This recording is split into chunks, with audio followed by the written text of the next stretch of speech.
The autobiographical essay Shooting an Elephant by George Orwell was written in 1936.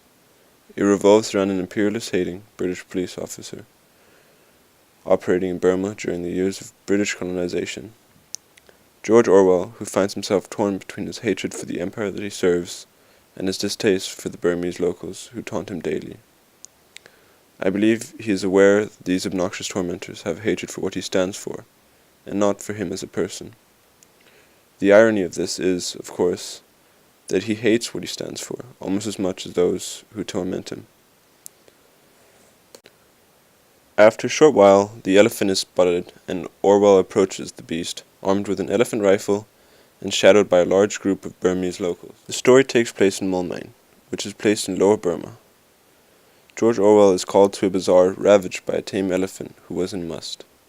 On his way, he experiences firsthand the problems of having a language barrier between the police and the locals he is there to protect. Because of this barrier, he struggles to find his way due to him being unable to communicate with the locals. He eventually finds his way to the area in which the tame elephant last was spotted. He then stumbles upon a corpse of a man left by the elephant. The detail and language George Orwell uses to describe the dead man makes it clear to the reader that this sight has left a vivid mental image on the author, and I believe it has traumatized him deeply. The themes of this essay are imperialism, the tensions between those who colonize and those who are colonized, and the final theme that I will cover is the price of doing one's duty.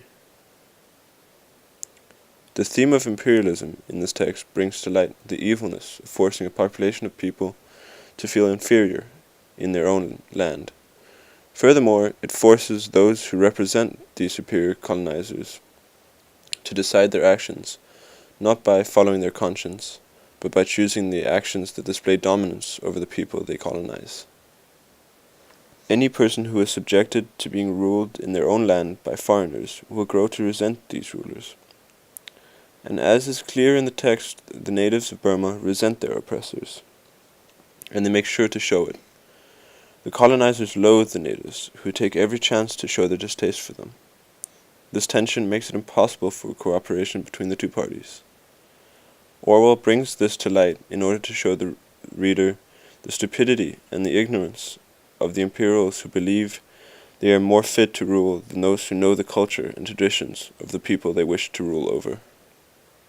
Doing one's duty can often come at a price, and in the case of this particular colonial policeman in Burma, it comes at the price of disregarding his own conscience, and doing not what he deemed to be right, but what he felt was obligatory for someone in his position. His role as a superior over the Burmese also forces him to treat them as inferiors, when he does not feel himself superior to them.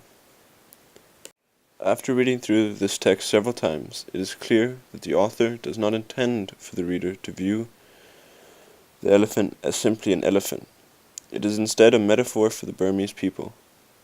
The elephant is kept in chains, much like the natives of Burma are tied up in the shackles of colonization. I believe the story reflects George Orwell's fears that the Burmese people who are tired of the chains will break free from them and begin to take revenge on the oppressors, much like the elephant did.